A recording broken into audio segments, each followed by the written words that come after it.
Assalamualaikum warahmatullahi wabarakatuh. Yang terhormat Bapak, Ibu Guru, serta teman-teman yang saya banggakan.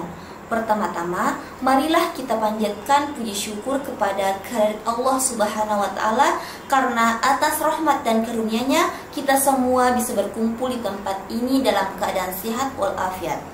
Salawat dan salam tak lupa kita haturkan kepada Nabiullah Muhammad SAW yang telah membawa kita dari zaman kegelapan menuju cahaya ilmu pengetahuan.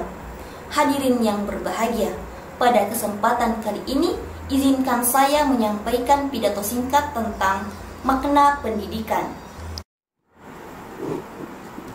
Pendidikan adalah kunci untuk membuka gerbang masa depan. Pendidikan tidak hanya tentang membaca, menulis, dan berhitung, tetapi juga tentang membentuk karakter, etika, dan sikap kita dalam menghadapi kehidupan.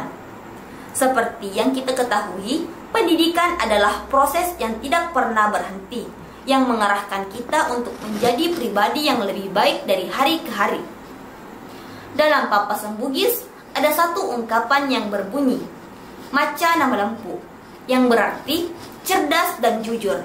Ini mengajarkan kita bahwa kecerdasan tanpa kejujuran tidak ada artinya. Pendidikan yang baik adalah pendidikan yang tidak hanya menekankan pada pencapaian akademik, tetapi juga pada pembentukan moral dan integritas. Tanpa integritas, ilmu pengetahuan yang kita peroleh bisa disalahgunakan dan bukan menjadi berkah bagi diri kita maupun bagi orang lain. Sebagai penutup, saya ingin mengingatkan bahwa pendidikan tidak hanya tanggung jawab sekolah, tetapi juga tanggung jawab kita semua. Mari kita jadikan pendidikan sebagai prioritas dalam hidup kita, karena melalui pendidikan kita bisa meraih masa depan yang lebih cerah, bukan hanya bagi kita, tetapi juga bagi generasi mendatang. Sekian pidato yang dapat saya sampaikan. Semoga kita semua terus semangat dalam menuntut ilmu dan menjadikan pendidikan sebagai jalan menuju kesuksesan. Wassalamualaikum warahmatullahi wabarakatuh.